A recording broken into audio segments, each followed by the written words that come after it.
होता था और मरकज़ भी रहा है। तो मरकज़ की ज़बान को जिस इलाके में भी होती या मरकज़ जो भी इलाका होता तो उसी ज़बान इलाके के नाम से ही वहाँ की ज़बान जो है मौसूम होती। मुल्तान जो है वो कदीम शहर है और मरकज़ भी रहा है, सूबा भी रहा है। तो मरकज़ की हैसियत से, मरकज़ी ज़ुबान की हैसियत से यहाँ जो ज़बान बोली जाती थी उसको मुल्तानी ज़बान कहा गया। ठीक है। और मुल्तानी ज़बान का लफ्ज़ सराइकी के लिए मुल्तानी ज़बान का लफ्ज़ सबसे पहले आईन अकबरी में जो है वो इस्तेमाल किया गया। इसको मुल्तानी ज़बान कहा गया और कहा भी गया, उसको नाम भी दिया गया और लिखा भी गया इसको आईन अकबरी में। और अब जिस नाम से सराइकी बुलाई जाती है, मैंने पहले अपने टॉपिक में आप लोगों को बताया था कि सराइकी ज़बान जो है वो चूँकि सिरे की ज़बान है और सिरे की ज़बान जो है वो सिंधियों ने इसको नाम दिया। पंजाब से जैसे ही लोग जो है वो सिंध की तरफ गए, जितने जो भी लोग थे और वो जो ज़बान बोलते हुए गए थे, सिंधियों ने उसको सराइकी का नाम दिया। इसी तरह जो है अब जो ये नाम है, अब ये सराइकी इज्तमाई नाम जो है इसका अब सराइकी ही कहा जाता है इसको। और अगर हम इस ज़बान का कदीम दौर देखें तो वो हड़प्पा मोइंजोदड़ो से मिलता है। अब हड़प्पा ये साहिवाल में, ठीक है ना, साहिवाल के करीब पंजाब का साहिवाल जो है वहाँ, मोइंजोदड़ो ये सिंध का। अब ये पूरा ख़ित्ता अगर आप देखते हैं जोग्राफियाई लिहाज से तो जो है ये पूरी एक पूरी तहज़ीब थी जो और एक ख़ित्ता था, एक ही जो है वो सारा जो है बीच में ही आता है। तो वो जो है अब अगर देखा जाए तो सराइकी तहज़ीब जो है वो मोइंजोदड़ो और हड़प्पा से जा मिलती है। अच्छा, मैंने एक किताब का नाम लिया था जिसके मुसन्निफ़ थे भीरो मल चंद अडवाणी, सिंधी बोली जी तारीख़ के, ठीक है। उनके मुताबिक जो है पिशाच लोग जो हैं वो सिंध आए तो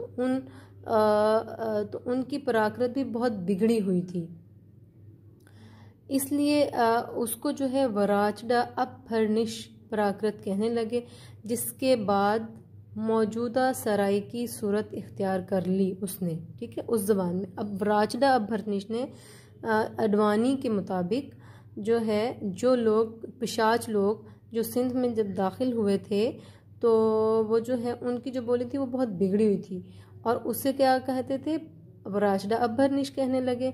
और बाद में जो बोली है वराचडा पिशाची जो है ये बाद में सराइकी मौजूदा सराइकी की उसने सूरत इख्तियार कर ली। अब अगर ये देखे जाए कि अरब से मोहम्मद बिन कासिम जो है वो सिंध में जब आए थे तो 712 में आए थे, तो अरबों से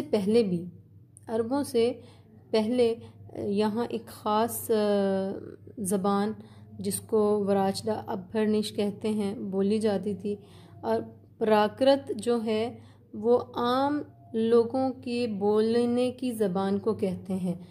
अब आम बोलने की ज़बान आम बंदा जो ज़बान बोल रहा होगा वो उसमें बहुत से अल्फाज जो है वो दूसरी ज़बानों के भी मिक्स होंगे, तो जो है वो अपनी सहूलत के लिए हर बंदा जो है वो उसमें ऐड करता जाता है। अभी भी आज भी ज़बान जो है वो समा लेती है अपने अंदर। सो इसी तरह जो प्राकृत है वो भी आम लोगों की बोली थी, आम लोगों की ज़बान थी और ये प्राकृतें बहुत ज़्यादा हैं, ये प्राकृतें बहुत ज़्यादा तादाद में हैं। अच्छा, हिंदुस्तान में चूँकि संस्कृत बोली जाती थी और संस्कृत जो है वो ख़ास लोग ही बोला करते थे। अब चूँकि ये मज़हबी ज़बान थी उस वक्त मज़हबी ज़बान थी और पंडित जो है वो इस ज़बान को बोलते थे और इस ज़बान को सिर्फ पंडितों तक ही महदूद कर दिया गया था, जिसका नुकसान ये हुआ था कि जो है संस्कृत जो है वो वेदों तक महदूद रही, पंडितों तक महदूद रही, आम लोगों तक ट्रांसफ़र नहीं हुई, तो वो ज़बान जो है वो आहिस्ता आहिस्ता ख़त्म हो गई। ठीक है, अब तो ना होने के बराबर है, अब तो सिर्फ वो वेदों तक ही, जो हिंदुओं की ख़ास किताब है उसमें ही वो अब लिखी हुई मिलती है हमें, अब ये बोली नहीं जाती। ये सबसे बड़ा उसका नुकसान था।